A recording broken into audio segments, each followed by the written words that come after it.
Ассаламу алейкум рахматуллахи ва баракатух. Алла тағалаға сансыз шүкірлер, зікірлер, мақтаулар, мадақтар болсын. Пайғамбарымыз саллаллаху алейхи вассаламға, отбасына, сахабаларға, үмметіне Алланың игілігімен сәлемі болсын. Құрмет жамағат, жалпы өмірде әрбір істі басқаратын орталық болады.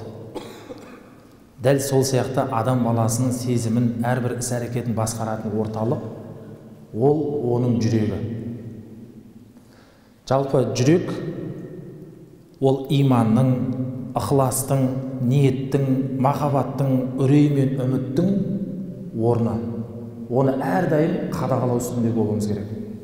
Қасиетті Құранда Алла тағала жүрек жайында 132 жерде біздерге айтады. Бұл деген сөз жүректің адам баласының өмірде маңыздылығын аңғартады. Сол үшін Алла тағала адам баласының иманды болуы, я болса немесе имансыз болуы, таза болуы, немесе күнәһар болуы, сол адам баласының жүрегіне байланысты екендігін Құранда көптеген аятта сіз бен бізге ескертеді.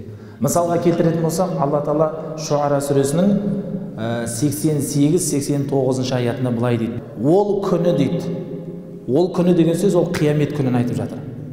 Ол күні адамдарға мал, мүлк, байлық, атақ, абырой пайда бермейді дейді. Тек қана пайда береді Алланың алдында сау жүрекпен келген адам азаптан құтылып мұратына жетеді деген екен.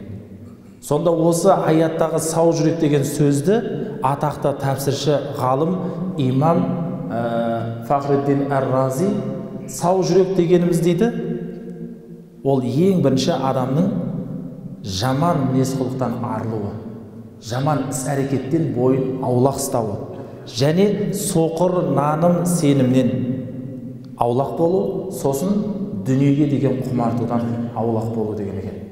Міне сол үшін де пайғамбарымыз саллаллаху алейхи вассаламның бір хадисін айтады.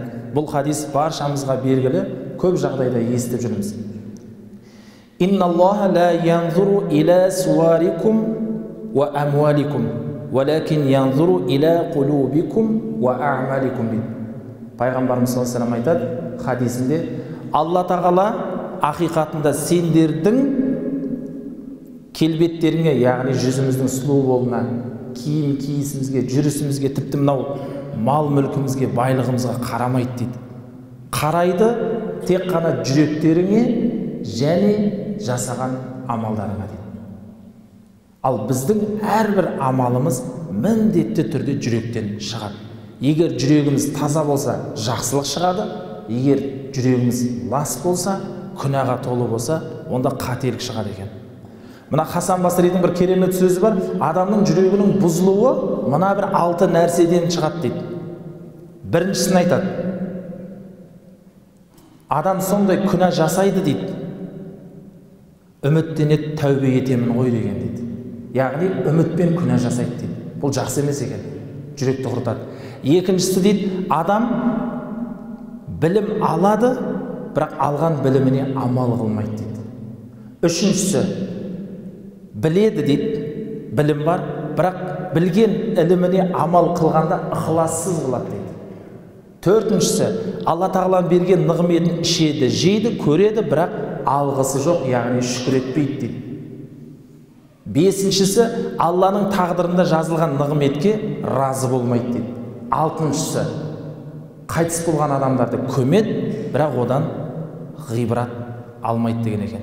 Міне сол үшін де құрметті жамағат, қазақтың керемет мақалы бекер емес, малдың аласы сыртында, адамның аласы ішінде деген екен.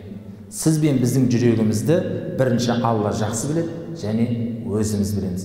Алла Тағала баршамыздың жүрегіміз тазарған құлдардан болуды нәсіп етсін.